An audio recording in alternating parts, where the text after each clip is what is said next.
अस्सलाम वालेकुम व्यूअर्स, आप देख रहे हैं हमारा चैनल रिच पाकिस्तान और मैं हूं आपका मेजबान अब्दुर्रहमान। पाकिस्तान ने गुज़िश्ता साल $11.5 अरब ज़ाया किए हैं। जो पैसे हमने 2022 के मालियाती साल में कमाए थे, उससे $11.5 अरब हमने 2023 के मालियाती साल में कम कमाए हैं। और ये तमाम एजाद शुमार स्टेट बैंक ऑफ पाकिस्तान के हैं। आज की वीडियो में आपको बताएंगे कि हमने किस किस फील्ड में कितने अरबों डॉलर्स कम कमाए यानी ज़ाया किए, और फिर आखिर में जाते जाते मौजूदा हुकूमत $3 अरब का IMF प्रोग्राम लेकर अवाम पर महंगाई का एक और बोझ डालकर फख्र महसूस कर रही है। आगे चलने से पहले आपको बताएं कि आज का comparison state bank of Pakistan की फिगर्स के मुताबिक है और दो मालियाती साल, एक तो 2022 का मालियाती साल जो 1 जुलाई 2021 से 30 जून 2022 तक था, वो उसका मुआवजा हम करेंगे 2023 के मालियाती साल से, जो कि 1 जुलाई 2022 से 30 जून 2023 को मुकम्मल हुआ। अगर बात करें सबसे ज्यादा आने वाले फर्क की, तो वो था रेमिटेंसेस में, वो पैसे जो ओवरसीज पाकिस्तानी अपने मुल्क भिजवाते हैं। याद रहे, किसी मुल्क के पास डॉलर कमाने के 3 बड़े जरिए होते हैं। या तो अपनी कोई भी चीज अजनास एक्सपोर्ट करता है तो पैसे कमाता है, दूसरा उस मुल्क के शहरी बैरून मुल्क रहते हैं, वो पैसे भिजवाते हैं रेमिटेंसेस के माध्यम में, उससे उसे डॉलर आते हैं। और तीसरा बड़ा जरिया गैर मुल्कियों की जानिब से उस मुल्क के अंदर की जाने वाली सरमायाकारी है, जो कि डॉलर्स में होती है। पाकिस्तान ने इन तीनों मद में नुकसान किया है। रेमिटेंसेस की मद में $6 अरब का नुकसान किस तरह हुआ? सबसे बड़ा नुकसान तो वो हुआ जो ओवरसीज पाकिस्तानी डायरेक्ट रेमिटेंसेस भिजवाते हैं बैंक्स में और मनी एक्सचेंज में, उसके अंदर $4.28 अरब की कमी आई। यानी ये पैसे उन्होंने भेजे जरूर $4.28 अरब के, लेकिन ये हुंडी हवाले के जरिए चले गए, बजाय ये बैंक्स के जरिए पाकिस्तान में आते हैं। किस तरह?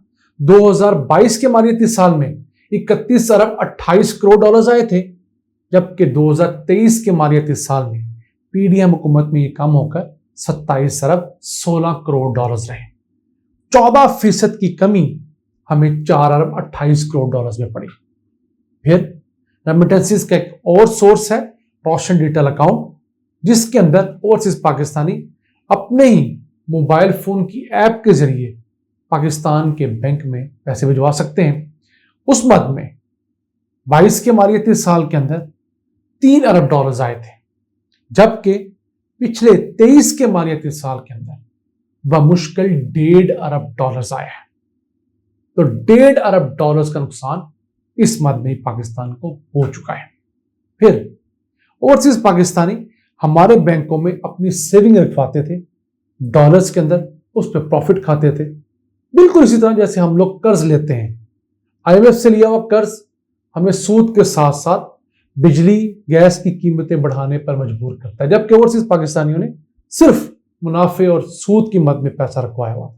वो पैसा हमारे पास था $1.34 अरब, वो एक साल के दौरान घटकर रह गया है सिर्फ $700 मिलियन। उस मद में भी $650 मिलियन की कमी हुई है। अब इन तीनों रेमिटेंसेस के सोर्सेज को कंबाइन कर लें तो $6 अरब का नुकसान सिर्फ एक साल के अंदर रेमिटेंसेस की मद में हुआ है। आगे चलते हैं एक्सपोर्ट्स के मैदान में। एक्सपोर्ट्स में भी हमारी एक साल के अंदर 14% एक्सपोर्ट्स कम हुई है। 2022 के मालियाती साल में हमने $32.50 अरब की अशिया एक्सपोर्ट की थी। पिछले साल 2023 के मालियाती साल में हमने सिर्फ $27.90 अरब की अशिया एक्सपोर्ट की है, और हमने कितना नुकसान किया है? $4.60 अरब। क्यों? हमारे यहां जो चीजें बनती हैं उसका 60% खाम माल इंपोर्ट होता है। बांग्लादेश का तो 70-80% खाम माल इंपोर्ट होता है। उस खाम माल को पाकिस्तान में प्रोसेस किया जाता है, वैल्यू एड किया जाता है। मसलन कपास मंगवाई जाती है, उससे कपड़ा बनता है, उससे पैंट बनती है, शर्ट बनती है, और फिर वो यहाँ से एक्सपोर्ट होती है। تو $1 کی ہم چیز لے کر اس کو $4 کی دنیا کو ایکسپورٹ کرتے ہیں تو $3 کا ہمارا فائدہ ہوتا ہے. پچھلے سال اسحاق ڈار نے امپورٹس مکمل بند کر دی تقریباً سوائے کھانے پینے کی اشیاء یا فیول وغیرہ کے. نقصان کیا ہوا کہ انڈسٹری کو خام مال نہیں ملا تو انہوں نے چیزیں کم پروڈیوس کی, کم ایکسپورٹس ہوئی. یہ انڈسٹری کو کم از کم خام مال دیا جاتا ہے ایکسپورٹ انڈسٹری کو تو ہماری $4.60 کی ایکسپورٹس بڑھتی نہ لیکن کم بھی نہ ہوتی اور ہمیں یہ پیسے ضرور آتے اور IMF ہم پہ اتنی سخت پابندیاں بھی نہ لگاتا اور ہم مجبور بھی نہ ہوتے. اس کے بعد تیسرا بڑا سورس ہوتا ہے بیرونی سرمایہ کاری, فارن ڈائریکٹ انویسٹمنٹ. 2022 کے مالیاتی سال میں ملک کے اندر $1.93 کی فارن ڈائریکٹ انویسٹمنٹ ہوئی تھی. یعنی کہ چائنیز نے, UAE کے لوگوں نے, امریکنوں نے پاکستان میں اتنے پیسوں کی فیکٹریاں لگائی انویسٹمنٹ کی, جبکہ پچھلے سال میں اس انویسٹمنٹ میں $480 ملین کی کمی ہوئی ہے اور وہ صرف $1.45 رہی. 25% بیرونی سرمایہ کاری پچھلے ایک سال میں ہمارے یہاں کم ہوئی ہے. میں پھر بتا رہا ہوں یہ فگرز میرے نہیں, کسی صحافی کے نہیں, PTI کی نہیں, اسٹیٹ بینک آف پاکستان اور پاکستان بیورو آف اسٹیٹسٹکس جو دونوں سرکاری ادارے ہیں ان کے فگرز ہیں. اب آپ خود دیکھ لیجئے کہ پاکستان کو کتنا بڑا نقصان ایک سال میں ہو چکا ہے. ہمارا حال یہ ہے کہ ہم نے ایک سال کے اندر $1.5 ارب کی فارن ڈائریکٹ انویسٹمنٹ بھی نہیں سمیٹی, جبکہ ہمارا ہمسایہ انڈیا اسی ایک سال کے دوران $71 ارب کی فارن ڈائریکٹ انویسٹمنٹ لانے میں کامیاب ہوا. ہم سے 48 گنا زیادہ ڈائریکٹ انویسٹمنٹ وہاں ہوئی ہے ڈالرز میں. وہ کیوں ہم سے نہ نکلے آگے, وہ کیوں چاند پر نہ جائے, وہ کیوں مریخ تک نہ پہنچے جب اس کے پاس پیسوں کے انبار ہیں. اگر ہم 3 سالوں کی بات کریں جو کہ اپریل 2020 سے مارچ 2023 تک ہے, ان 3 سالوں میں انڈیا میں $919 بلین کی انویسٹمنٹ ہوئی ہے فارن ڈائریکٹ انویسٹمنٹ, جبکہ ان 3 سالوں میں پاکستان کے اندر بمشکل $5 سے $6 ارب کی انویسٹمنٹ ہوئی ہے. یہ وہ ایسا مقام ہے جس کو ہماری کوئی حکومت, ہماری اسٹیبلشمنٹ فوکس نہیں کر رہی. کیوں؟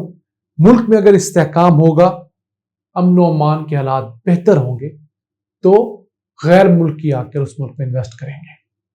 اگر یہ چیزیں نہیں ہوگی تو غیر ملکی یہاں سے سرمایہ نکال لیں گے. اب ہمارے یہاں جب انویسٹمنٹ ہو رہی ہے اس کی 30% انویسٹمنٹ تو چائنا کر رہا ہے اور اس انویسٹمنٹ کا بڑا حصہ پاور سیکٹر میں آ رہا ہے, کیونکہ پاور سیکٹر میں گارنٹیڈ پروفٹس ہیں 30 سال کے لیے. آپ کوئی بھی پلاٹ لگائیں آپ کو منافع دینے کی پابند ہے حکومت, نقصان ہے ہی نہیں, اس لیے اس میں انویسٹمنٹ آ رہی ہے. تو ہم اللہ سے دعا گو ہیں, ہم امید کرتے ہیں ہماری حکومتیں عقل کے ناخن لیں گی اور اپنے آپ کو ان تینوں میدان میں تگڑا کریں گی, کیونکہ اگر پاکستان نے کھڑا ہونا ہے تو ان تینوں چیزوں سے ڈالر کمائیں گے تو کھڑے ہوں گے. لون لے کر, گرانٹ لے کر, امداد لے کر کوئی ملک دنیا کھڑا نہیں ہو سکتا. آپ کمائیں گے ان 3 سورسز سے, ایکسپورٹس, ریمیٹنسز اور فارن ڈائریکٹ انویسٹمنٹس, تو اپنے قرضے بھی اتار لیں گے, گرانٹس کی آپ کو ضرورت بھی نہیں رہے گی اور اپنے انفراسٹرکچر پیسے اپنی جیب سے لگائیں گے. آج کے لیے اتنا ہی. اپنے میزبان عبد الرحمان کو اجازت دیجیے. اللہ نے کے بعد.